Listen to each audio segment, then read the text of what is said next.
सबसे पहले कमेंट में बाघावा बाघावा लिखे कोई जितना भी बाघावा का यानी पावर स्टार पवन सिंह का भाई पावर यानी लॉलीपॉप स्टार के मतलब कि एक बार कमेंट में लिखे कोई बाघावा काहे बाघावा लिखे कोई भाई पूरा वीडियो में बताइम काहे से कि पावर स्टार कहल बा और सब कोई कहेला पावर स्टार पवन भी कहले भैया कि पावर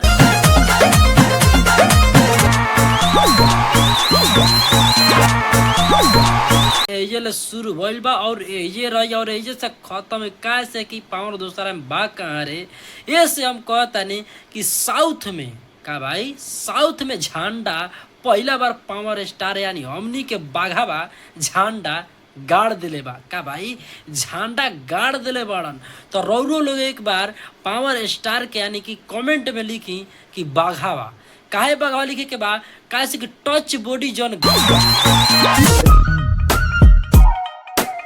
गाना यानी डकैत मूवी में आयल बहुत ऐसा मतलब कि भोजपुरी इंडस्ट्री में सबसे पहला बार ऐसा इवेंट शो भइल जौन की इवेंट शो अभी कोई ऐसा नहीं के करैले। ये से कहनी है कि बहुत यानी टच बॉडी जौन गाना बा न यानी भैया एक लाइन कहले उनका से कि हमारा भोजपुरी थोड़ा भी रही ना तब मजा आ जाई। तब भोजपुरी भी यानी साउथ मूवी में थोड़ा सा टच भइल बा। ये से कहतानी कि बहुत यानी पावर स्टार बाघवा यानी हमनी के भैया हमनी के भोजपुरी खातिर कुछ अलग सोचले हैं आ अलग करे के देखैले हैं काहे से कि जौन भी काम शुरू करेले सबसे पहले उहे काहे से कि लकीरा बा तब पावर स्टारे न खींचेले दूसर कोई कहाँ से खींची। सबसे पहले वही लकीरा बा खींचला उनके लकीरा पर सब कोई चलेला। तो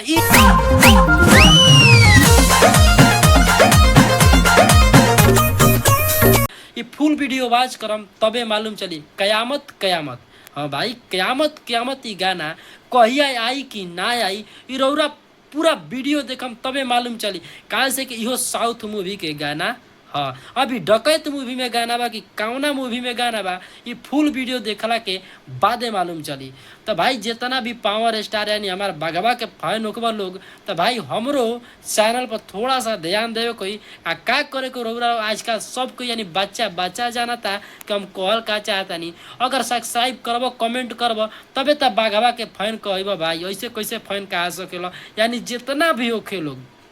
तो ई जौन गाना आ रहा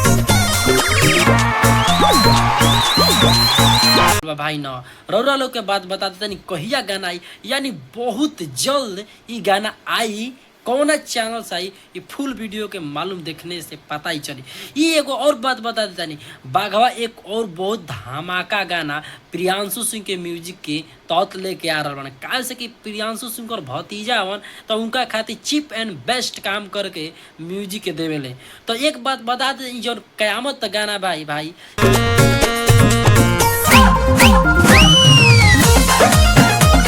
ई कयामत गाना मने कोनो आईडी से ऐसा बड़ आईडी से पोस्ट नहीं के भइल कि गाना रौरा लोग के बीच में आई। हमारा पूर्ण विश्वास बा कि ई गाना जो कयामत कयामत बा ई गाना नाई फेक पोस्टर बा से ये से हम बता दिला सारा सच बात ई तबाही क्रिएटर बतावेला ताकि रौरा लोग गुमराह ना होके जा। आ तबाही क्रिएटर देखला के देख लेनी तो रौरा कहीं जाए के जरूरत नहीं है लेकिन सब कोई के जाके अपन अपन थोड़ा थोड़ा एंजॉय कर देवे के बा काहे से कि बाघवा जो कयामत कयामत गाना लैला